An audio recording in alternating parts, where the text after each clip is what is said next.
네, 지수가 1960선까지는 좀 회복을 해주었었는데요. 1957선에서 지금 머무르고 있는 상황입니다. 코스닥은 아직 500선을 하회하고 있는 상태인데요. 기술적으로 보자면 우리가 어떻게 진단을 해봐야 하는지 알아보겠습니다. 동양증권의 정인주 연구원과 함께합니다. 안녕하세요. 네, 안녕하십니까. 네, 예. 먼저 우리 증시에 큰 영향을 미치는 해외 증시의 동향부터 살펴봐야 할 텐데요. 예. S&P 500지수 최근의 흐름 어떻습니까? 예. 중장기적으로도 상당히 좋은 그림이라서 지금 우리 시장 강세의 어떤 배경 요인이 되지 않나 생각이 되고 있습니다. 네. 기술적인 모양 차트로 한번 보시겠습니다. 주봉인데요. 주봉상의 차트가 상당히 강세의 시그널을 보이고 있다는 생각이 드는 게 우리 2011년도 하락했을 때는 그 주봉상 120주 이평선에서 지지를 이제 받고 올라왔습니다. 2012년 중반에는 그 5, 6월이었죠. 하락할 때는 60주 이평선을 소폭 이탈하고 한두 정도 이탈하고 이제 한 달가량 바닥을 만들고 올라왔는데 이번에는 60주 이평선 아래에서 위에서죠. 위에서 지지를 만들고 바로 반등이 나왔습니다. 무슨 얘기냐면 이평선의 지지가 120일에서 또 60일을 살짝 60주를 살짝 깨는 수준으로 또는 거기서 그 다음에 60주 바로 위에서 이렇게 지지가 나온다는 얘기는 매수가 이게 추세적으로 강화되고 있다는 얘기거든요. 사실 2011년 중반 이후로. 네. 그래서 지금 이 목표치를 일단은 이전 고점 1474포인트인데 로 일단 단기적으로는 잡을 수 있겠지만 그 위에 있는 채널선까지도 잡을 수 있고 흐름 자체가 이 매수세가 굉장히 주봉상 강화되는 구조이기 때문에 이 중장기적으로도 상당히 지금 좋아지고 있는 그림이다. 이렇게 말씀드릴 수가 있겠고요. 일봉상으로는 좀 등락은 있습니다. 최근에도 사실 미국 시장은 그렇게 강한 편은 아니었고, 한두 주 정도 횡보를 했었는데, 일단 하락 채널 돌파했고요. 그리고 120일 이평선이 지지되고 또 21일 이평선도 상승 전환돼가지고, 결국 이제 1425 정도의 이전 저점대, 고점대 이런 저항대가 있지만, 돌파 가능성을 좀 볼 수가 있겠고요. 한 1475나 그 위 정도까지를 단기 목표로 볼 수 있을 것 같습니다.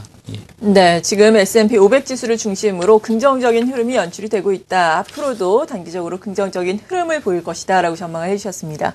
그렇다면 국내 증시는 어떤 위치에 있는지 궁금한데 일단 코스피 지수 주봉으로 보자면 3주 연속 양봉이 연출이 되고 있어요. 긍정적인 신호겠죠? 예. 어떻게 보세요? 그것보다도 큰 그림이 좋아지고 있다라는 게 예. 저는 아까 미국 시장에서 설명됐지만, 그러니까 그 주봉상의 우리 흐름이 굉장히 중요하거든요. 차트를 보시면서 제가 다시 말씀드리겠습니다. 네.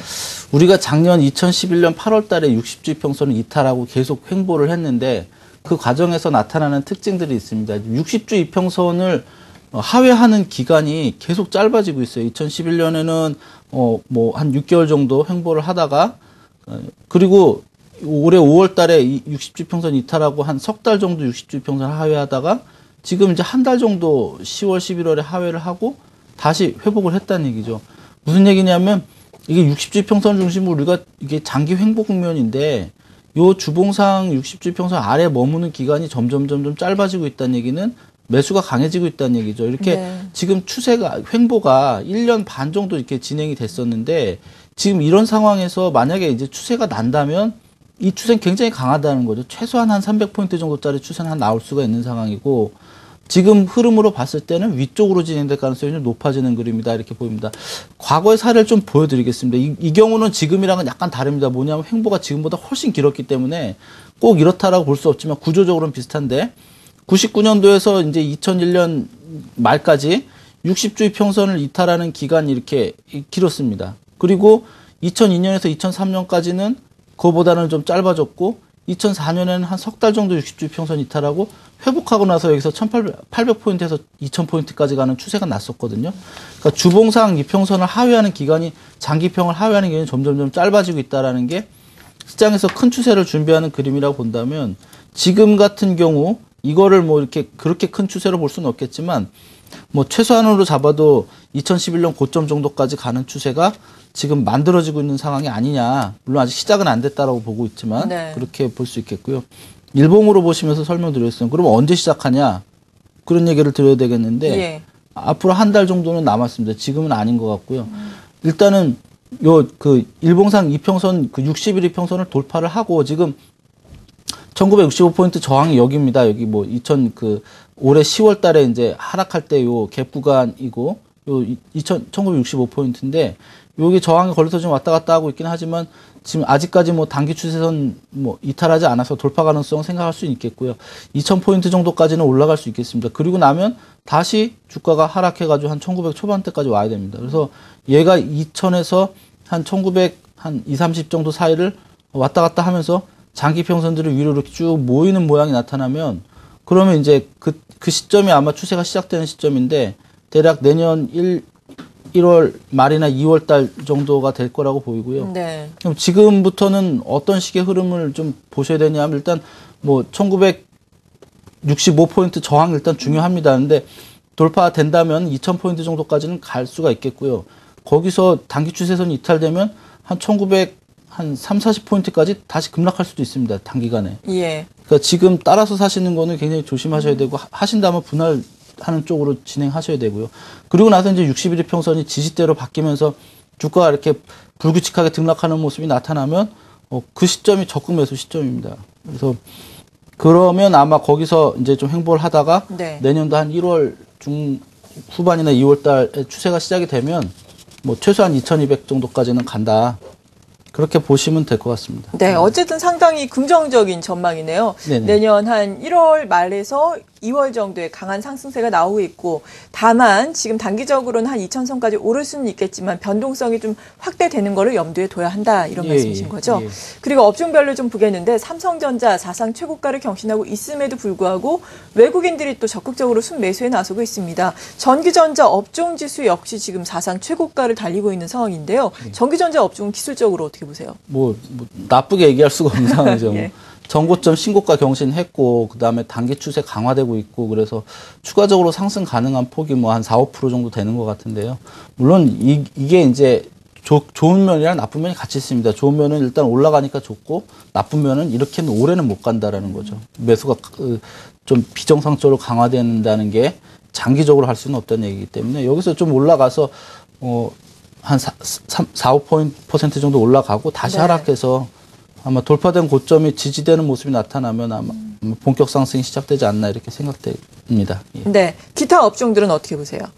화학업종도 뭐 보시다시피 전고점 저항 부근에 도달한 상황인데 지금 이평선들이 완전히 누워있는 상태고 바닥을 상당히 오랫동안 다졌거든요. 돌파 가능한 상황이라고 보고 있고요. 운송장비는 좀 저항은 강할 겁니다. 왜냐하면 61평선 저항도 강하고 이전 저점 때 저항도 있기 때문에 좀 상당한 등락이 있겠지만 바닥을 깨는 그림까지는 아니지 않겠냐 이렇게 보고 있고요. 금융업종은 이제 하락 추세선을 돌파를 했습니다. 예, 전반적으로는 이제 중장기 바닥을 만드는 모양인데 하락 추세선 돌파했기 때문에 뭐 상승 가능성은 있지만 아직까지도 바닥 만드는 과정이 완전히 끝나진 않았다 이렇게 보고 있습니다. 그래서 전반적인 흐름은 단기적으로는 조금씩 부담스러워지는 영역에 네. 도달했지만 큰 그림 자체가 좋아지고 있는 상황이다. 이건 틀림이 없는 것 같습니다. 네. 그리고 코스닥이 최근에 좀 큰 조정을 받았는데요. 코스닥은 바닥권을 형성하고 있다라고 평가를 해봐도 되는 건가요? 여기서 더 안 빠지면 예. 굉장히 중요한 바닥이 나오고 있는 겁니다. 그러니까 제가 이제 요약해서 말씀드리겠습니다. 코스닥 네. 이제 제가 맨날 이제 2년째 이런 얘기를 하고 있는데 450에서 사서 550에서 팔면 되는 장이 코스닥장이다 네. 이렇게 얘기를 하는데 그 변화의 조짐이 나타나고 있어요. 무슨 얘기냐면 지금 얘가 이렇게 이 550을 찍고 내려왔으면 450까지 가야 되거든요. 가야 되는데 만약에 지금 여기서 저점이 나와주면 이 하락 채널의 흐름의 변화가 나오는 거죠. 그럼 이 하락 채널 상단선이 돌파될 가능성이 있다는 얘기고요. 중기 바닥권이 과거에 이제 450포인트에서 한 480포인트 정도로 확인이 되는 거기 때문에 이렇다면 이번에 상승하면 550포인트가 돌파될 가능성을 얘기를 할 수가 있는 거죠. 만약에 지금 여기서 추가로 하락하지 않으면 향후 뭐 몇 달간에 아니면 뭐 최바닥이 어저께 오늘일 가능성도 있습니다. 예. 그래서 지금은 뭐 이게 장담할 수는 없겠지만 어쨌든 아까 보여드린 요 추세선, 그 다음에 11월 저점 때 여기가 이탈되는지 안 되는지 잘 보시고 여기가 만약 이탈 안 된다면 뭐 아마 장기로 보유할 수 있는 기회를 주지 않을까 이렇게 생각합니다. 예. 네, 잘 알겠습니다. 이렇게 기술적으로 양대 시장을 자세하게 분석을 해보면서 투자 전략 세워봤습니다. 동양증권의 정인재 연구원이었습니다. 고맙습니다. 네, 고맙습니다.